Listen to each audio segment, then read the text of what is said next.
Shalom. We the Brothers of Great Millstone Atlanta Church. Coming back at you with a quick Godspeed, but first and foremost, we want to give all praise and glory to Yahweh, Bahasham, Yahushua, Bahasham, Chabadash.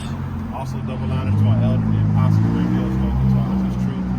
Salutations to those that are doing this work in truth and sincerity. And we just wanted to go, as we were coming over to do this Godspeed, we had a Jake come over, and one of these black-only Israelites, you know, who don't want to acknowledge the fact that the Northern Kingdom is that they are actually the Latinos and Native Americans that have actually went through the same type of persecution Judah went through, you know. And when you go into the scriptures in the Old Testament and when you go into the Apocrypha, it explains what happened to the Northern Kingdom, okay? Because you got Judah, Benjamin, and Levi, which are normally the predominantly dark tribes. And then you have Ephraim, Manasseh, Gad, Reuben, Naphtali, Asher, Issachar, and so on and so forth. You know, just off the top of my head. So you have the northern tribes. Okay. Now there was a split. Okay, because King Solomon in the Book of Kings, he had went off and he started worshiping idols. So the Lord split the kingdom in two, and I have an account of that.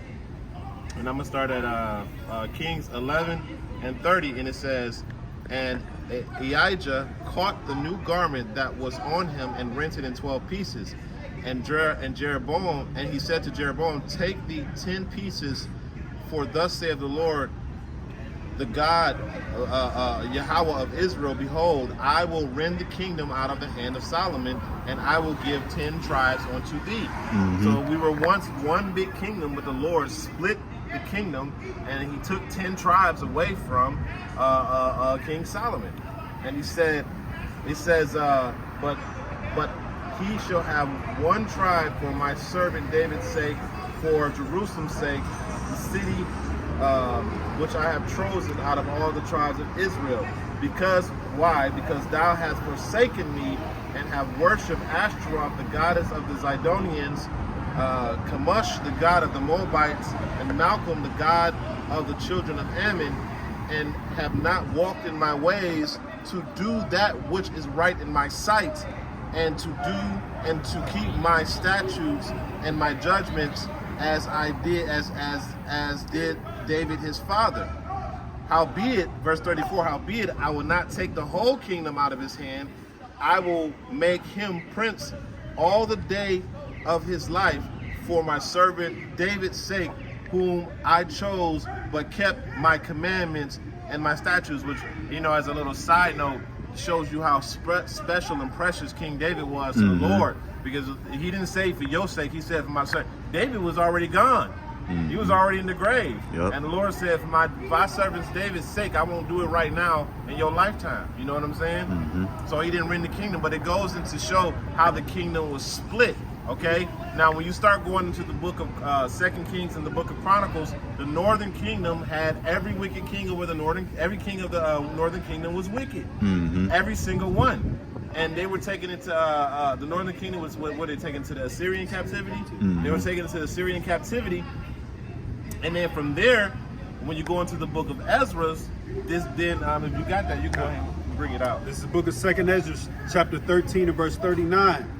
And whereas thou sawest that he gathered another peaceable multitude unto him, those are the 10 tribes which were carried away prisoners out of their own land in the time of Hoshea the king, whom Salmanazar the king of Assyria led away captive, and he carried them over the waters, and so came they into another land. Right, and what land was that? That was America, that was Babylon. That's why when Cristobal Colon came over here to America, it was already full of people. How did those people get here? They got here a certain way, and guess what? You had Reuben, Gad here, you had Issachar here, you had the tribes here. Because how did Esau push all those people off their land? You know, everyone talks about the Native Americans, and they talk about Reuben, they talk about Gad, but they don't talk about how Issachar was actually pushed off his land too. Issachar had a big portion of the Americas. You see what I'm saying? And he was pushed back as well.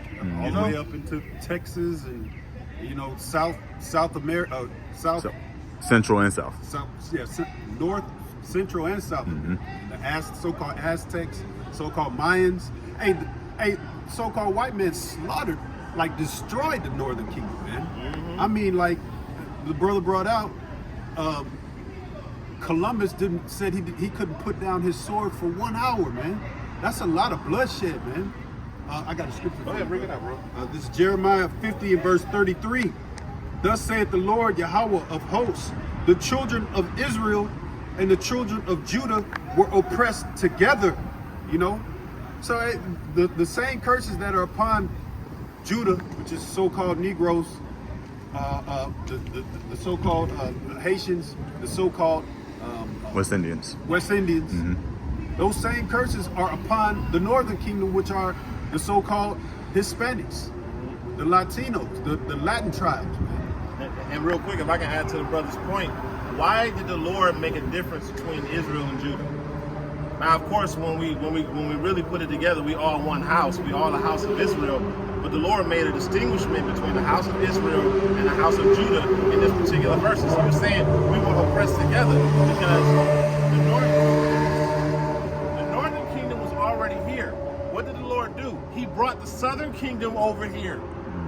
Okay, so now you have the northern kingdom that was already here. He took the southern kingdom off the west banks of Africa and brought their asses over here, so that that prophecy of them being oppressed together can be fulfilled. You got it, bro. It says, and all that took them captives held them fast.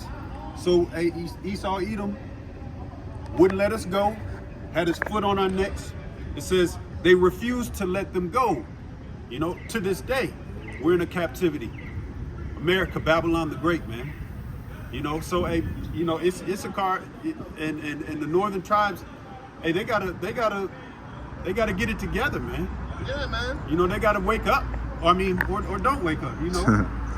But you know, the whole point of the matter is that, you know, the southern and the northern kingdom is a very broad spectrum of men. You know what I'm saying? Women and children. And it's not just black only, okay? You have some Issacharites that look just as black as Judah. How do you explain that? You know what I'm saying? You got some so-called native Indians that look just as black as Judah. How do you explain that? If you seen Apostle Ricard walking around, you would think he's a so-called black man, but he ain't. If you seen some of these brothers in our camp, you know, Karatazah, our bishop, they Reubenites. Yeah, the brothers going in, but you guys can continue. Continue. Yeah. So you know, with that, you know, we pray that we get more. Yeah. Continue. To kind of make the point. You know, there's a lot of heat going on behind us, but yeah, the Lord got it. Yeah. Hosea 7 and 8, and this goes into Ephraim. Cake not turned. Ephraim being a cake not turned, meaning basically he mixed himself a lot with the heathen nations. Man, it says Ephraim, he hath mixed himself among the people. Ephraim is a cake not turned, man. You know, so you got Ephraimites, which is so-called Puerto Ricans, which just means rich port.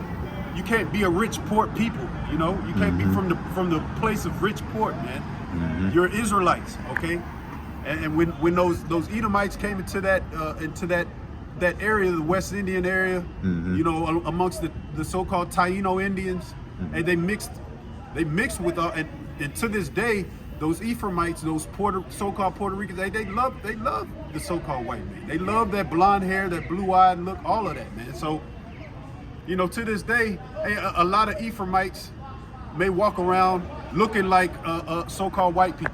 You know, and just to add to the brother's point, just to wrap it up, if you look at a cake that's not turned, right?